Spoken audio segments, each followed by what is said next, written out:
ndugu mdau, nimekuletea nyumba hii hapa, nyumba safi kabisa. Nyumba kama unavyoiona, nyumba nzuri sana. Hii nyumba nyumba kubwa, ina vyumba viwili, sebule, jiko na uani. Kuna vyumba vitatu. Jumla nyumba ina vyumba sita. Vyumba sita. Nyumba safi kabisa. Hii nyumba ipo Tambani, wilaya ya Nkulanga. Nyumba safi kabisa. Location kama unaona, mazingira mazuri. Nyumba safi kabisa. Nyumba nzuri sana. Nyumba kama unavyoiona, nyumba imesimama sana, nyumba inafikika gari, mazingira kwa mazuri sana.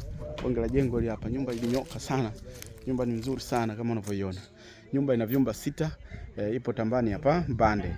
Nyumba safi kabisa, nyumba kama unavyoiona, mazingira mazuri sana. Bonge la jengo hili hapa hili.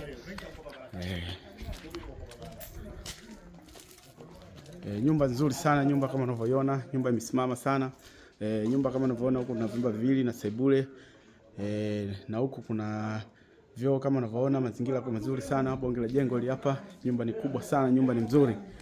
Nyumba kama unavyoona, geti lingine ile hapa, na kuna nyumba hii hapa nyingine tunaenda kuifuatilia. Nyumba safi kabisa, nyumba mbili kwa pamoja, nyumba viko nyumba sita. Mazingira safi, unaona vitu hivi. Nyumba hii hapa na nyingine hii hapa, nyumba zote zinauzwa kwa bei ya milioni 25 tu. Nyumba kwa bei milioni 25, nyumba safi kabisa. Huku kuna vyumba vitatu na kule kuna chumba kingine.